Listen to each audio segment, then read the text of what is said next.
Wednesday. I don't know how long I've been on, but we are discussing Queen of the Conquered. I'm so excited. I don't really talk about this book a lot on Instagram because it's very, I feel like it's a little bit controversial. So, since it's Wind Down Wednesdays, I like including a song. So this is Island Queen, which makes sense because the book is set on a Caribbean island. It's an island that is inspired by the U.S. Virgin Islands. So that's what this song is. Happy Wind Down Wednesdays. Wednesdays is officially my favorite day of the week now. And I'm waiting for my special guest who should be joining me any second now. Here we go. And I'll go ahead and pin the product. In case during this discussion you want to talk about Queen of the Conquered, just to let you know, this will be a spoiler-full conversation. Oh, thank you, Willie. But before we go into like the big spoiler, we'll pause, let you know again that there will be spoilers, and then we'll continue. Hey, what happened? How's everybody's Wednesday going so far? Well, there are a lot of people here today. Just let me know in the chat. My Wednesday's been good. I'm in Oakland, California, so the weather's really nice. Yay, Willie, I see your Wednesday's been going great. Okay.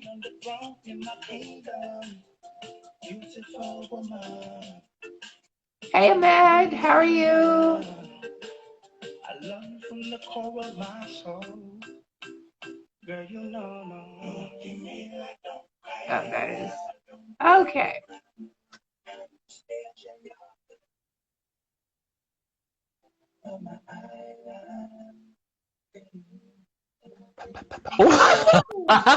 Hello, I'm so good. How are you? Good. We'll pause the music now that you're here. No, keep the jams going. I loved it. Yeah, it's Wednesdays. It's a wind down. So we gotta always start with some tunes. Yeah, I was drinking and I was like, then I was like, because it's you. I was like, I'm gonna put on glitter lipstick, and then I was like, yes, so all of that. So yeah, usually I get so excited I forget to do my introductions. We'll just pause here. Do introductions. Hi everyone, I'm Isis. I'm CEO and founder of Sistah Scifi. Sistah Scifi is your new favorite book boutique. Yay! Yes! So, go ahead and introduce yourself. Tell us all the tea. We're so excited that you're here. Hello everybody, my name is Rohan Zhou. I am sitting in the unoccupied territory of the Lenape people. I'm a brown-skinned Black Asian with black curly hair. I am the founder of the Blasian March, which is a Black Asian solidarity initiative. We achieve solidarity through education on parallel struggles with racism and white supremacy, as well as mutual celebration. My pronouns are they, sha, and tha. And yeah, that's me in a nutshell. Wait, let's go back to the, you said so much good stuff and you're like, she's going to go back to the pronouns. Yes, I'm basic like that. It says they, sha, and tha. Sha and tha. Sha. Yeah, sha. So S-H-A? S-I-Y-A. It's Tagalog, yeah. Okay, nice. I like it. Thank you. Throw that in. I like I have these like pronoun earrings that are like she, they, but I'm gonna just throw in sha, just to educate you. Yes. So tell us before we get into the book, how long has the Blasian March been around? What was the impetus? What are your goals with it? The Blasian March, we started, our first rally was October 11th, 2020. And we are now in our second year of organizing. And where we are right now, we are looking at upcoming. We have a book fair here in New York. So if you are in New York City, April 23rd, we are doing a book fair out here, which is literally free literature of all genres and ages for Black, Asian, and Blasian authors. And it's a place for us to share our stories, to build solidarity by understanding where we each of us come from, what is our struggles. And then we're also going to be on the West Coast in May for a Black Asian Trans Power Rally, May 20th. And that will also be our marking of the 30-year anniversary of the LA riots. There are other actions coming up, but those are our top two that are like in the immediate calendar. So, yeah. So if we wanted to sign up and put this on our immediate calendar, is there a website? Do we go to Instagram? What do we do? You can follow us on Instagram, which is Blasian March, our website, which is still in the works, but the domain is active. So blasianmarch.org. That is BLASIANMARCH.org. Yay, I love it. Yay! And the West Coast, meaning LA. Yes, Los Angeles, yeah. Okay. I know it's not Oakland. I was like, we want to come to Oakland next. Like, I was like, no, but we'll talk about that. You said May. What did you say, May? May 21st. We'll see.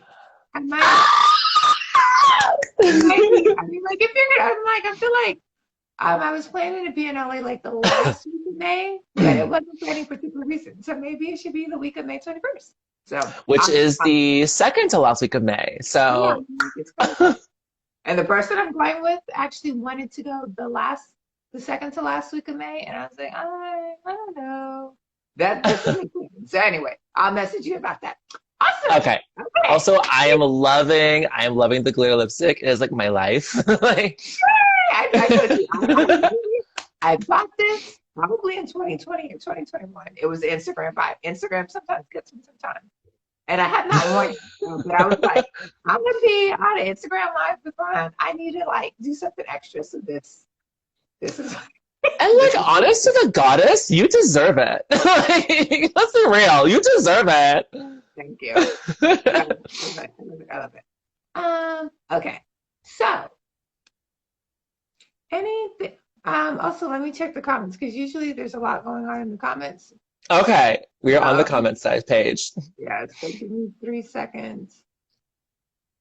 Oh God, some of the comments are kind of crazy because so I apologize for that in advance. I see a lot of hearts, so people are excited about the march. Redeem, hi. They are a film director. We met a while back. Yeah, so. Oh, hi.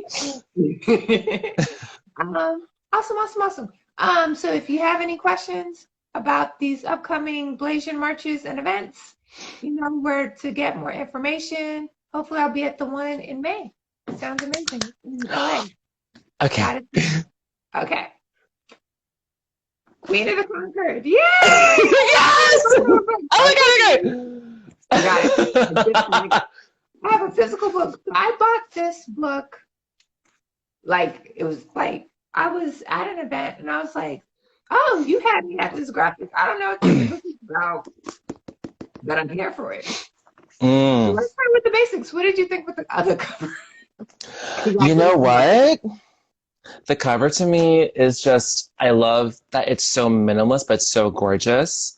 And because me being half Jamaican, I understand like the flowers, like a very like island kind of theme. I'm a huge fan of the color white, just because like I am very aware of in a lot of island religious cultures, white is like a holy color. So I was like, this was very well thought out. Props to like the cover designer. Like, you did a really good job thinking this through. Like, and the roses actually do have significance in the book, right? Yes. Actually, one thing. What did you think of the snake? The snake for me is just this really. Now that I think more on this question, I wonder if it's actually a representation of the main character. Mm. Because like knowing her arc, Sigourney, how she has to like literally snake and worm her way through so many um structures of race and privilege and power when obviously for folks who don't know the main character, she is mixed. And something that I just like immediately resonated with. So thank you, Case and Calendar, for that. I was like, oh, like it does now that you say that, I'm like, oh, this feels like how she has to navigate so many sociopolitical structures just to like stay alive, Yes. you know? Agreed. Which is Agreed. like so much the Black woman's struggle. Just saying that right now. like, like not even the mixed struggle, the Black woman's struggle. Yeah. We'll talk about, yeah, so much. I definitely wasn't. I just wanted to go back before I forget. Yeah. The cover design is by Lisa Marie Pompillo. So thank you, Lisa, for this gorgeous cover that got us through the book. People always like, don't judge a book by its cover, but I think it's read most of my books. It's an incredible cover. Like I was just like, wow. And like surprisingly, my intro to Case and Calendar was actually Felix Ever After, their YA novel, which is not fantasy. So I was like, oh, they're at fantasy. Holy crap. Yes, because like I write fantasy, so absolutely. like We're like, yes, let's. And so yeah, and I hadn't. Yeah, I wasn't familiar with Case and Calendar. I don't typically read movies, so that could. But yeah, I was just like, I'm here for this, and I got it because like another sci-fi fantasy bookstore was vending, so I knew it would be sci-fi and fantasy, and I was just here for it. So, what did you think of the magic system? Case and Calendar obviously is not here with us today, but the cool thing is that in the book, there's a really great interview. So I will probably be about the match. What did you think of the magic system? Oh, see, for me, because I've also read the sequel, King of the Rising, which is on our next conversation. You know, I love how each person's craft in the book, the magic structure is called craft. And each person who has craft has like a unique talent. What I love is that each character's craft speaks to their privilege very, very specifically. Like there is a white person who can cause fear, a white person who can cause pain, and each of these white characters take pleasure in using their craft on the Black people in the space. So I was just like, oh, like it's so interesting how like each craft speaks to their position in society. And then when you begin to understand the slave uprising and the Black people's craft and how the craft speaks to their position and how they actually use their craft, that is not only a sign of their position in society, but also how they're able to circumnavigate or almost resist the societal structures. So for folks who don't know, so I don't give away too much, basically in this universe, it's a Afro-Caribbean slave uprising, Dutch Caribbean, and essentially the white people believe that their craft is a gift from the gods, and the craft that Black people have is stolen from the gods. So they basically are like, we must kill all Black people who have craft, who have magic. When we all know that's because white society is threatened by Black power. Right, right. So agreed with that. And so let me read the Refill. quick synopsis on the back of the book because right, we jumped right in. So I'm We did. Hans Lollik. Sigourney Rose was the only survivor when her family was massacred by the colonizers. Now the king of the island has declared that he will choose a successor among the eligible noble families, and Sigourney is ready to exact revenge. And so this speaks a lot to Sigourney. When I go back to the magical system, is that even though she's an islander and even though she's Black, because of her heritage, she's actually somewhat, or at least in her mind, in the running to be the next successor. So she has to navigate that. Then in the interview, it does include how did you develop the fascinating and unique magic system of this fictional world? In case the calendar says that it's actually inspired as a metaphor, not just for the supernatural, but literal power and how that is thought about in Dutch culture. So you can read more in the interview Q&A in the book. I would read it to you, but that's probably not the best, the funnest thing. I really liked how you would come of age to see what your magic is, and that, like all aspects of your personality, it grows and it evolves and it changes and it can become more powerful. And it can be super nuanced.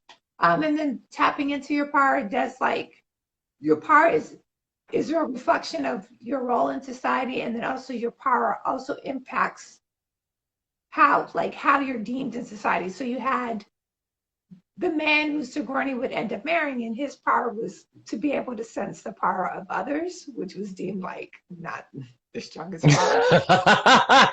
I mean, literally mediocre white man. I can sense that you're powerful. You're like, oh. I was like, your power's kind of basic. I'm sorry. So yeah. If you have read Queen of the Conquered, let us know what you think about the magic system in the chat. Okay, so before we dive into Sigourney herself, what did you think of her backstory? So, like her mom, her family, her siblings, and so forth.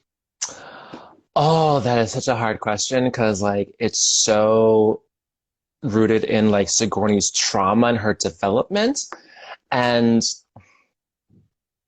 I mean, for me, it felt allegorical to a lot of the trauma Black children go through. The fact that Black children are born with trauma, you know, we are born with an inherited trauma, even if we did not witness it, is still like in our psyche from birth. Trauma, yeah. Yeah, and I feel like Kaysen did a good job of like storytelling that in a way that, like, you know, what happens to Sigourney's family when she's a child, she has no control over the situation, she cannot intervene. It's very clear that what happened was literally the colonial white society threatened by the idea of a Black woman gaining agency in a society. That fact that white society was threatened by the idea of a Black woman being able to, like, hold her own property, hold her own wealth. And we've seen that in history so many times. I mean, where literally white society is threatened by Black wealth. And, you know, here in New York, we have Seneca Park, I believe is the name, but basically it was rooted out. So Central Park, a part of Central Park was actually a Black neighborhood that the government literally pushed Black people out to build Central Park. So there's that history, and then the Tulsa massacre, of course. So I feel like her backstory is so allegorical. For me, I interpret it as her backstory is so allegorical to the idea that our children are raised with such the unfortunate bitterness of white society, the unfortunate trauma that is really imposed on them without choice. And that we, as Black people, are really forced to hang on to that into adulthood. That's part of me that was like, oh yeah, this I really resonated with in that capacity. No, I agree, because there is so much.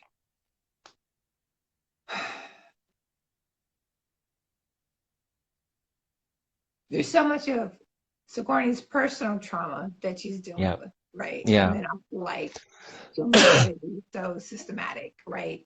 And that you see through Sigourney's eyes, her mother's trying to build a home for her and her family, and then just having to fight at every turn. And since you brought up that community in New York, I'm trying to find it online.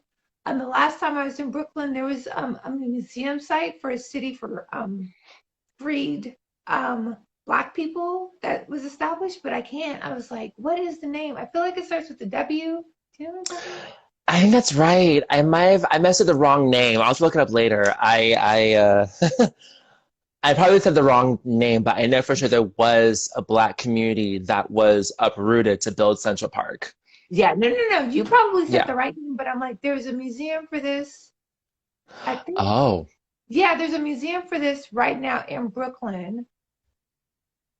Yes, it's Weeksville. So I think it's like the Weeksville Museum in Brooklyn because I know I was there for Afropunk, and so I spent. Ah, yes. Wait, what can I mean, Afropunk is cool, and can I do other stuff? So I went to the Weeksville, and so it's one of the nation's earliest community of free enslaved Africans. And so that's in Brooklyn. If you're ever in Brooklyn and you are a history buff, you can check that out. Okay. So now we get to talk about Sigourney. Yes. So I'll ask you two questions. Did you think, let's start with this one. Did you think she was a sympathetic character? Oh, ouch. Oh, that.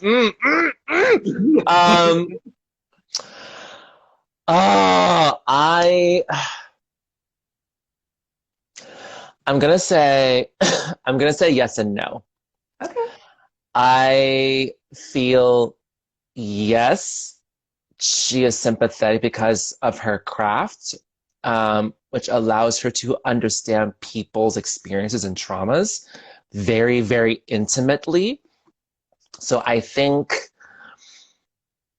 in many ways she, by her craft, is sympathetic to folks around her. But at the same time, I'm going to say no, because I mean, I've also read the sequel, King of the Conquered. I'm like halfway through, so I'm ahead of you. I'm sorry. So like, let me not give away too much for you either.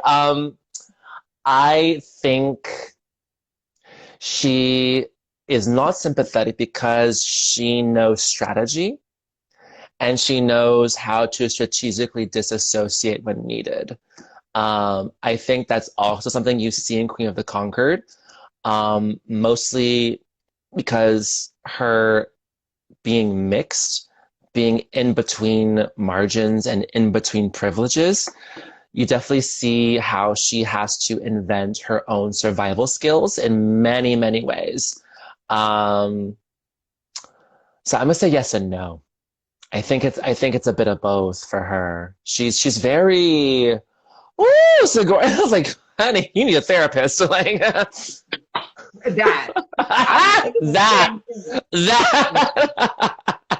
Oh. Okay, so then that brings me to the next question. Did you like Sigourney? Not did you like how she was written, not like a critique on Casey Calendar's like ability to write, but like, did you like Sigourney? Like if you had her number, would you text her to go out for coffee? I would not text her for coffee because for readers, like there's some things she does where I'm kind of like, I know you're trying to survive in this world, but like that was really harmful. I would text her many therapy resources. I would be like, I think you need a hug. Like what you're going through is so extreme right now. Like you need a hug so badly. I definitely liked her. One for me because I am also mixed, being Black and Asian. So always being in between two communities, especially for myself, being between two marginalized communities, I resonated a lot with her struggle with finding acceptance. You know, like it was constantly like she could never be accepted amongst the white people, the fear because, you know, she is half black and she does not look like a fear. She doesn't look like a colonizer. At the same time, she's not welcome amongst the enslaved people because they know she is of this, you know, the colonizer side. So it's something I've experienced very much in my personal life, where I've experienced harm on both sides of the communities. So I feel like I'm like, Sigourney, I'm on your level. I get you. I understand what's happening. This is literally my life experience too all the time. And because of that, I understand why sometimes Sigourney, in my opinion, tends to self-isolate.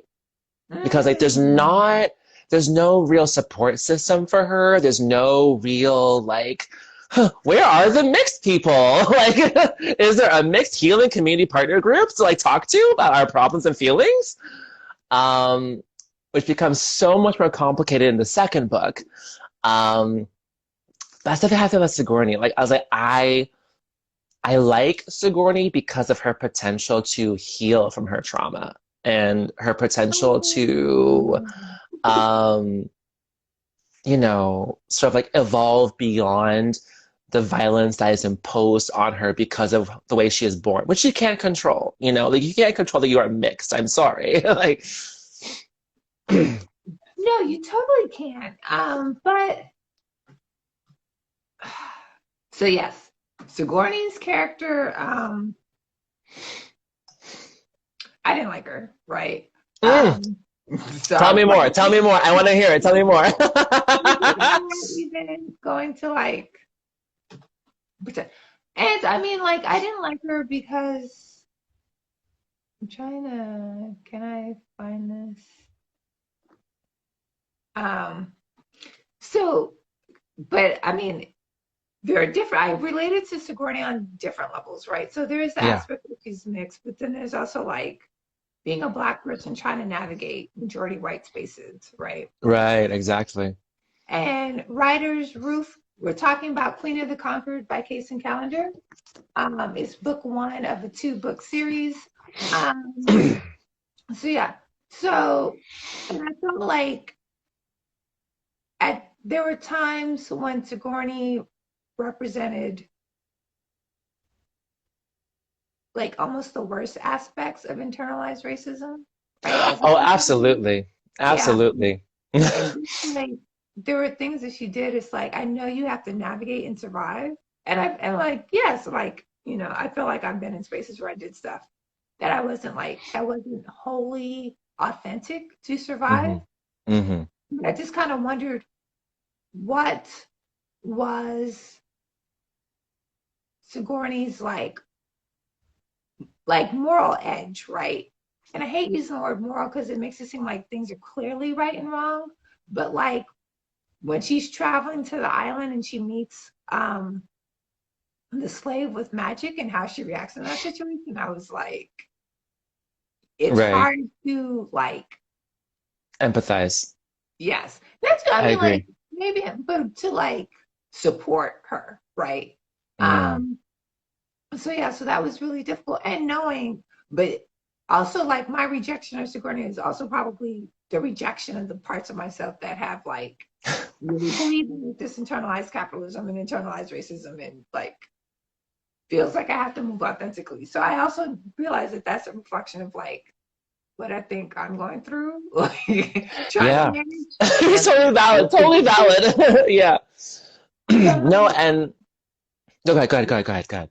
So I totally am. And then it's like her motivations were really at the end of the day self-serving. She just wanted, I mean, I understood that it was super traumatic and revenge was a huge motivating force, but it's like beyond revenge, what do you want to do? Like you're in this powerful position. Like, is it only going to be revenge? Like, right. It's like I agree. It's like revenge at what cost? Like you like the revenge thing against the colonizers is great, but at the cost of Black community.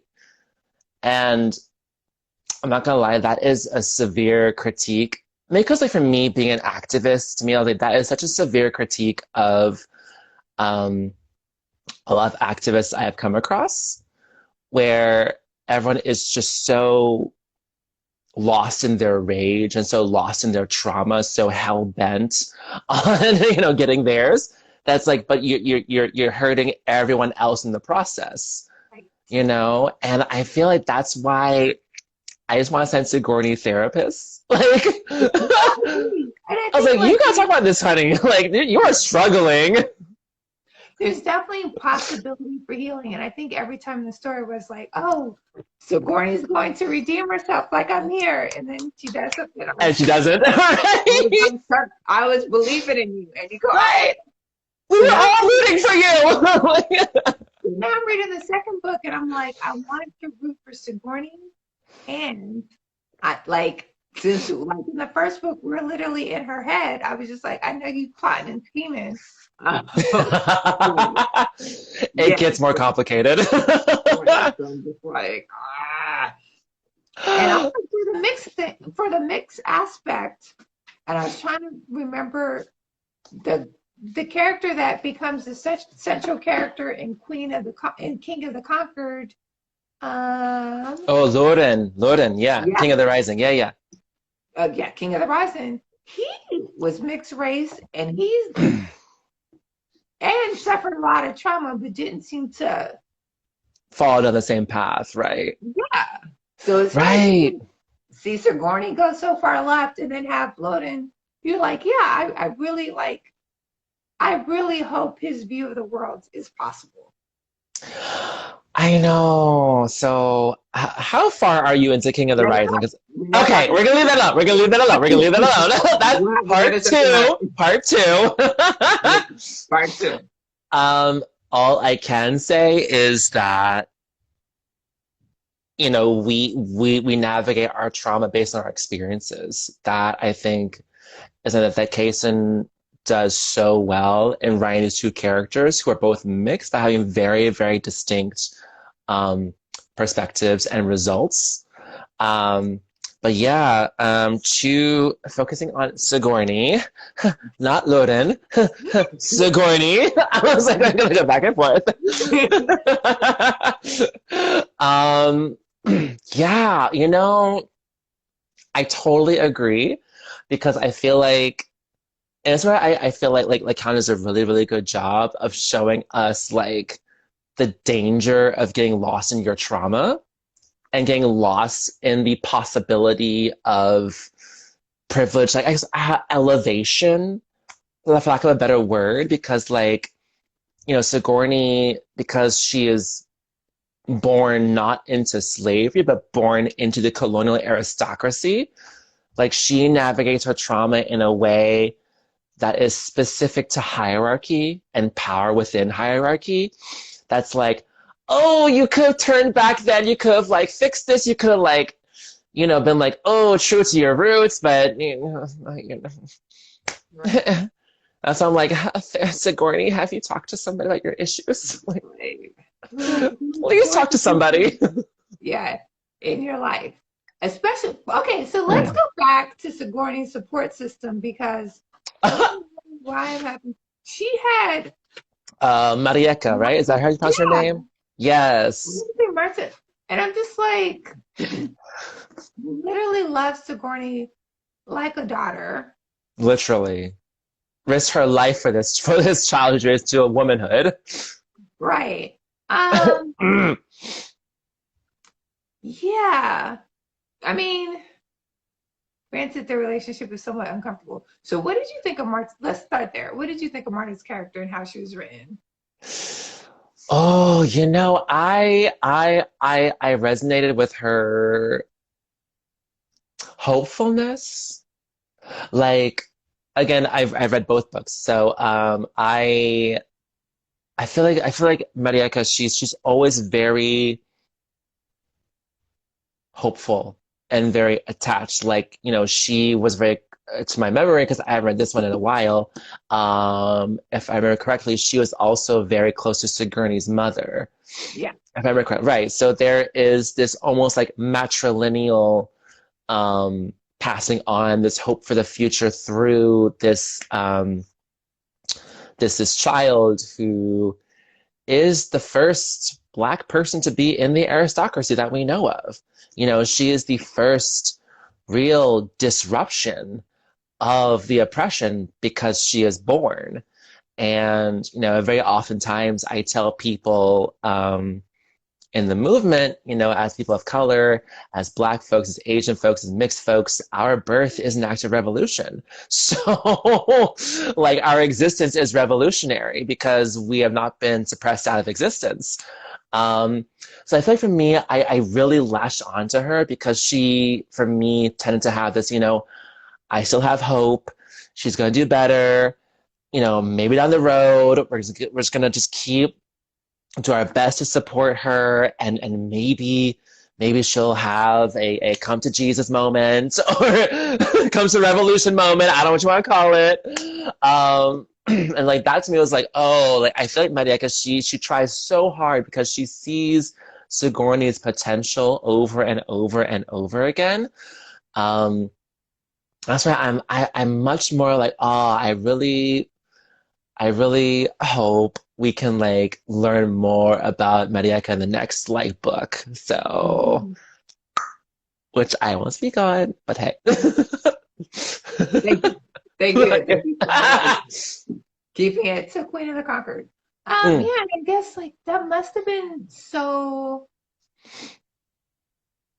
Because Marieka, she like throughout the course of the book, she had options because Sigourney like freed her. And so when Sigourney is like, yeah, I'm gonna go back to the island because they've been living in the northern states for a while, she could have been like, you know, that's your battle. I'm good. Right. I'm good. Yeah. But you know, she definitely had hope for Sigourney, which was powerful to read. Yeah. Yeah. Yeah, it was definitely powerful to read. Okay. So we'll take and I just yeah. What did you think of the white aristocracy? So you had the person who Sigourney was married to. Garbage. No, this dude was so garbage. I was like, girl, you could have done better. I know it was strategic, but I was like, damn, girl, like he is like below basic. He is such a sad travesty.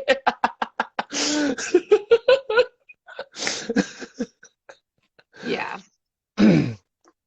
Yes. Even though, I mean, we'll talk. Yes. Yeah. I was like, do we bring that in? Like, kind of, so. There was him. There was like the woman who can inflict pain. The guy who can like tell if somebody's lying or not. Just that whole court in that little island as they decide the successor for like the king. So what did you think about how Kaysen set that up and how we introduced them? This is also something we talk about in our activist spaces, especially the intersectional feminist spaces. We always talk about consent versus control. And for me, the white, the Fiern aristocracy, like their craft was specifically about control.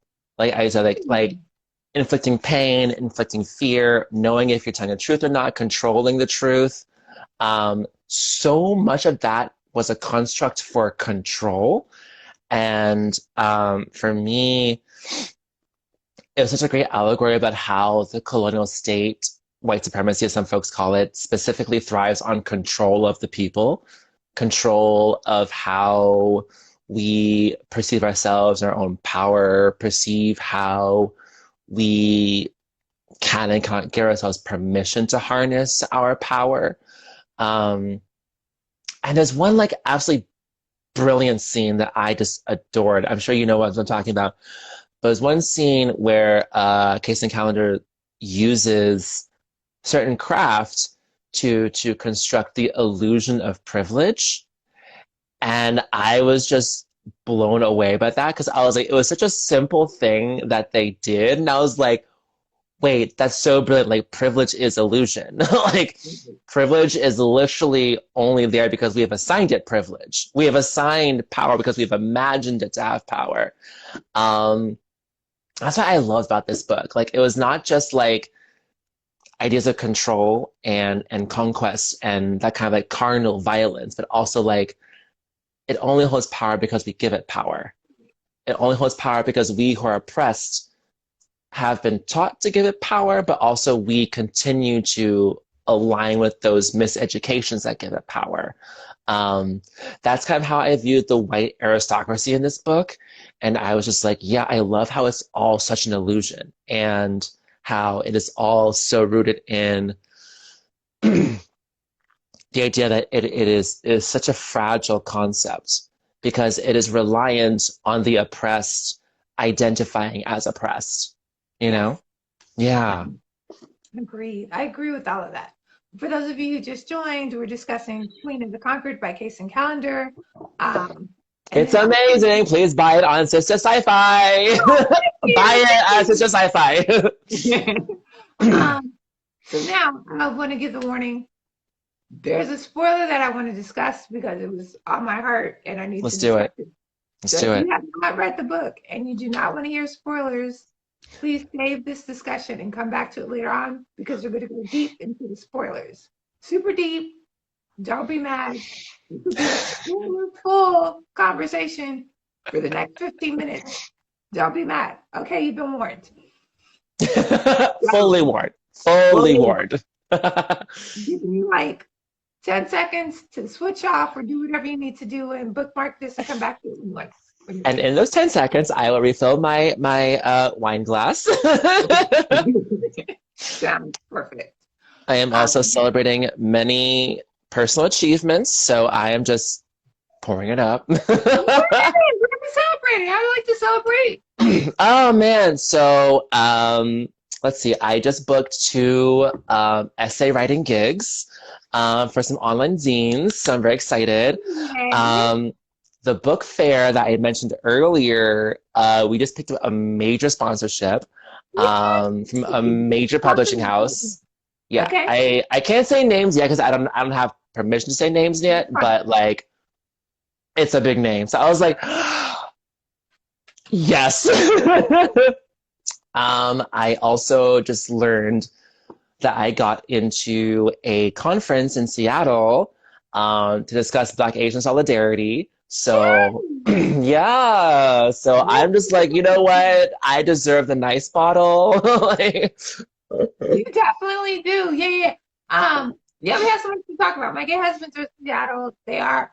My gay husband is in Seattle. He is very gay. We got not married. Yes! Can I meet them? I'd love to meet them when I'm out there. Yes, honey. Yeah, we love you. So we have a lot to talk about on the DMs after this. Okay. Absolutely. Now, Spoilers time. So the crazy thing is that Sigourney can literally read your minds, feel your thoughts, and control your body.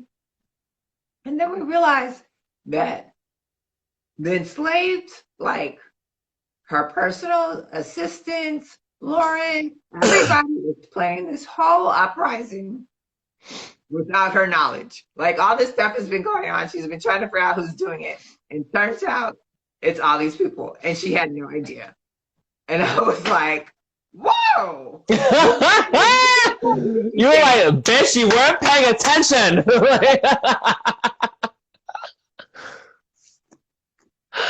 You know, for me, when you say that,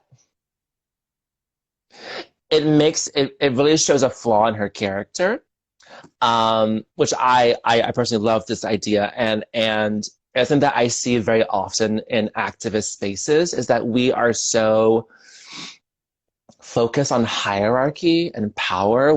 So many activists are so focused on the current imagined construct that is privilege that we don't recognize what's actually happening in the world around us.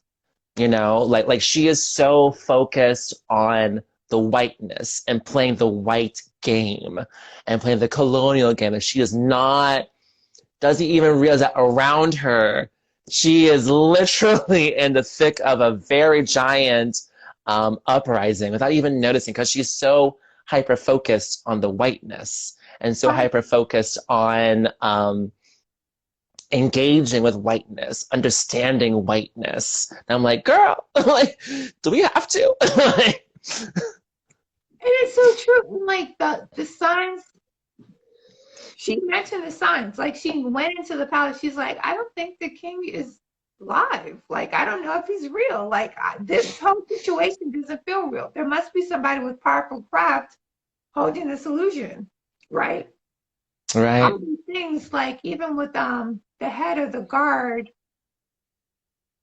I forget his name too. It's fine. I think it starts with an M. She's like, I don't know why I can't really understand his thoughts, but like, I don't know, right? And he's an islander. But when I read that part, it also made me question myself, because I was like, there's somebody in this like caste system of white people that are killing off all the white people, and the murderer is among them. And it never occurred to me like Marika and Lauren and all these other people could be planning an uprising. Like never in the whole like 300 plus pages of the book. And I was like, oh my God, what does this say about me? But that's like literally, I had the same, and like I had the same process, because I was like, who amongst the Fjern is doing this? Because we are again, like we are so hyper focused on the whiteness, and like Kesa really pulls us into that specific like trope. And I was like, oh, we weren't even paying attention, because again, we are so focused on privilege and power and hierarchy. We don't even realize that this is about abolishing hierarchy and abolishing power. Like, and then when you realize, you're like, oh, no. How did I miss? Like you're like, oh, this right? I was like, how did I miss this? You know, and then we're introduced to the islander who holds this power, Agatha. Right? She was literally one of my favorites. She is forever one of my favorite islanders. I was like, the fact that her power was such a deep critique of colonization and patriarchy and whiteness as an illusion. I was like, I was so like gooped. I was like, what? Because she literally planted like, here, let me plant this in your mind that you are sitting in like this palatial estate. And actually that's not the case. And created that illusion in the minds of multiple really powerful people all in right. an extended period of time. I was like, dang, that's real. Right. It's so because the gag is like, because again, she is a Black woman, and like these white people historically, even in this universe and our living, have never fully acknowledged or admired the power of the Black woman. And then to be like, oh, here's a Black woman playing all you bitches, like, excuse my French, but like, I was like, I was so gagged. I was just like, wait a minute, like, literally, it is a person who in our society is among the most marginalized, has such power over the space, because no one would even think that a Black woman would have that kind of power and that kind of agency over the space. Like, it was just such a genius choice to give Agatha that power. And I was like, So in the end, or close to the end, Sigourney and Agatha get into a fight.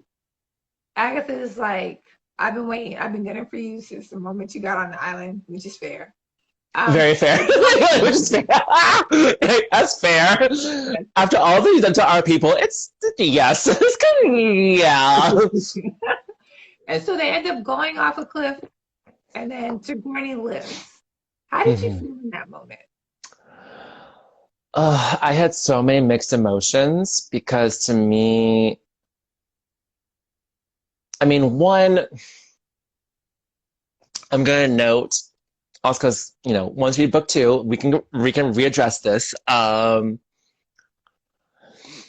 It's something that we are constantly noting in activist organizer spaces, is that, a lot of our work is rooted in Black women's struggle, is rooted in Black trans women's struggle, is rooted in Indigenous women's struggle, Asian women's struggle. It's really rooted in the struggles of the most marginalized in our community.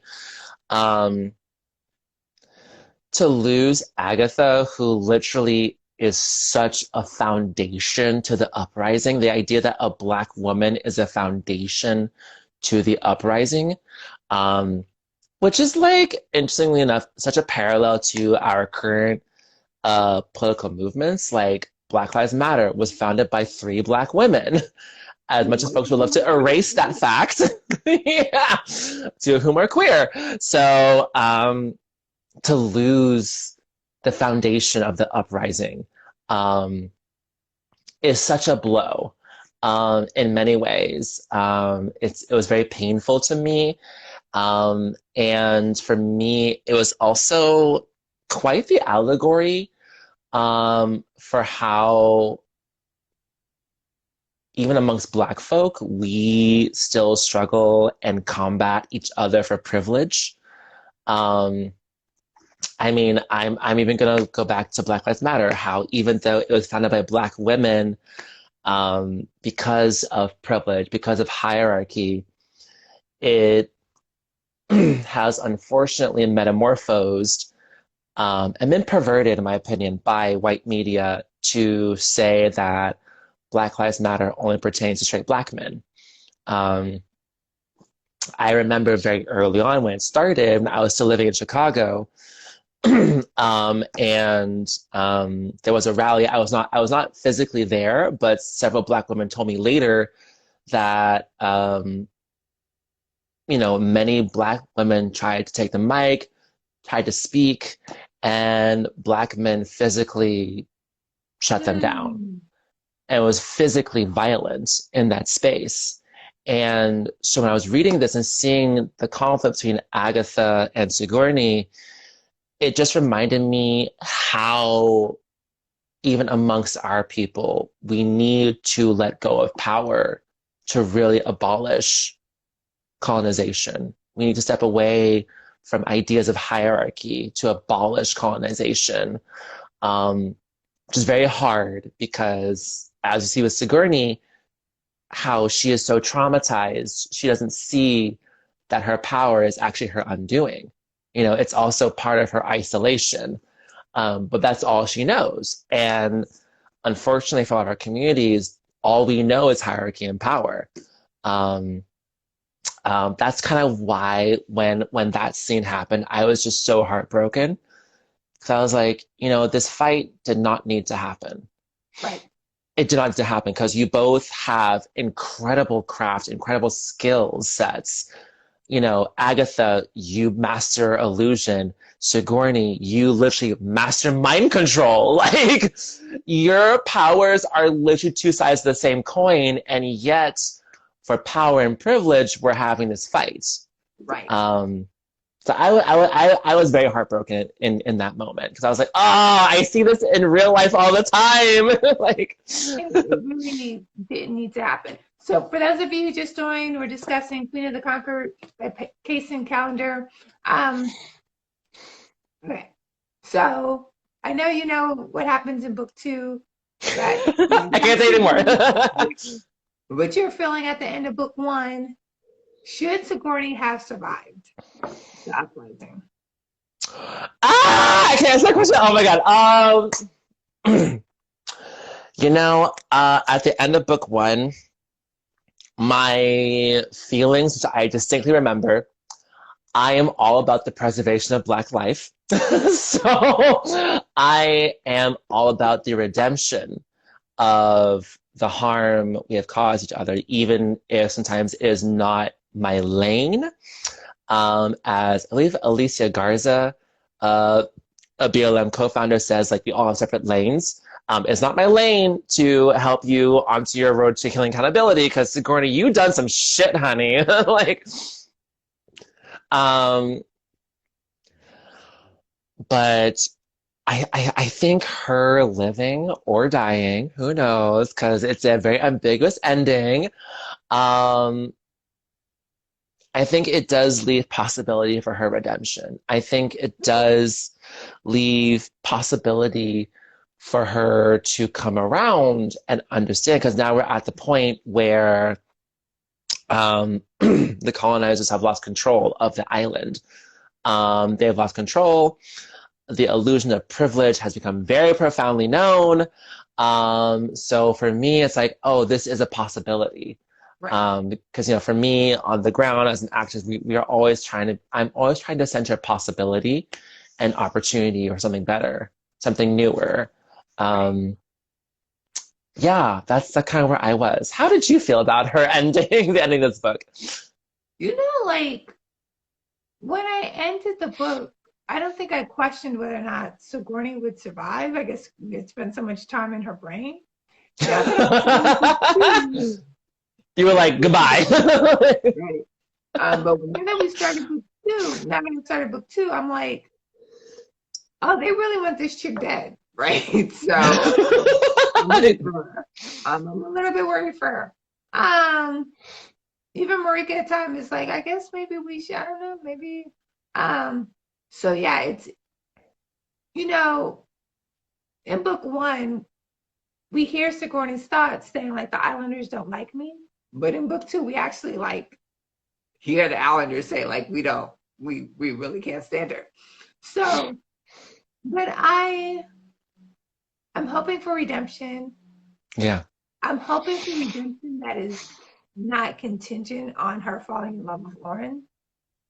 And I don't know why. Oh, So, that's something I definitely noticed and I really appreciate about Calendar's writing is that they do not follow traditional like love stories. And I'm like, we shouldn't. Like, humanity is so complicated and our love arcs are messy and we don't need to have these like European colonial ideas of what is romance. I'm like, it's not Romeo and Juliet. Goodbye. Sorry. Like, right. So, okay. So I will follow up with you so we can have a discussion on book two. Tell our yes, audience. please. We have 3 minutes remaining, so that means we have, okay, I'm gonna allocate 2 minutes to rapid fire questions, 1 minute. Anything else you want us to know about your work in the world, what you're passionate about, the Oh. television shows you're watching, the floor is yours. Mm. Oh, is it my floor now? Yeah. Okay. Yeah. Well, first off, I want to give a shout out to my mentor, Terry J. Benton, whose books are coming out very, very soon next year. He is incredible and I love him so much. What else can I say? If you want to figure out how to like support the Blasian March for our upcoming book fair, please visit us at blasianmarch.org. We have a GoFundMe going on, so we can actually like buy books for the community to have because literature access is literally a revolutionary act. Having spaces like Sistah Scifi that center Black SFF is an act of revolution because there are so few spaces for us. Okay, my minute is done. So, No, but thank you for sharing that. I'm really excited to collaborate on that. absolutely. Okay. And your minute was perfect. I was like, I don't know if he timed that, but it's at the end. So perfect. So rapid fire questions. And so the way I ask you this or that, and you pop up the first one option that you resonate the most with. You can explain why, but you totally yeah. So first one, Luke Cage or Black Lightning? Oh, hard Black Lightning. Great. I'm also Team Black Lightning. So Thank you. Because Thunder is I've been dying to cosplay Thunder like so badly. So we're here for it. Oh, right. Thunder's amazing. Okay. So the next one is T'Challa or Killmonger? Okay. Oh my God. Okay. Because I've read some Black Panther. Killmonger because Michael B. Jordan is like delicious. But T'Challa is like, oh, you know what? I'm gonna say Killmonger, not because Michael B. Jordan, but also because like I feel like his challenge to aristocracy, his challenge to like privilege is like so like, honey, you let him know, like, cause some people I'm like, you forgot your. And there's that. Yeah. The next question is, oh snap, did I lose it? We'll go back to the other one. Janelle Monáe or Erykah Badu? Stop! That is impossible. You know what? I would say Janelle Badu. I can't choose. That's an impossible question. I'm sorry. It's totally fine. Oh, this is the last one. It's 6 o'clock. Get Out or Us? I haven't seen Us. I'm gonna say Get Out because I don't do horror. Horror for me is very difficult. Oh, okay. Okay. I struggle with horror. Yeah. Yeah, no problem. I mean, I watched both. I would also, yay, we had all the same answers. I mean, not that you didn't do a wrong answer, but we had all the same answers. So, awesome. Thank you so much. This was so much fun. Thank you. This was incredible. Okay. I'll schedule time for our next one to discuss King of the Conquerors. King of the Rising. I know this. They're very similar titles, so it's okay. We've had a lot of wine. I've had a lot of wine. I had a whole bottle, so it's fine. And then I'll message you, discuss your trip to Seattle, LA, and all those good things. Yeah. Oh my goddess. Yes, please. And again, let me know how I can uplift you over there. Like, absolutely. Yeah, I love it. I'm here for it. Okay. Have a good night, everyone. Get some rest, and we'll see you next week. Bye, everybody. Bye.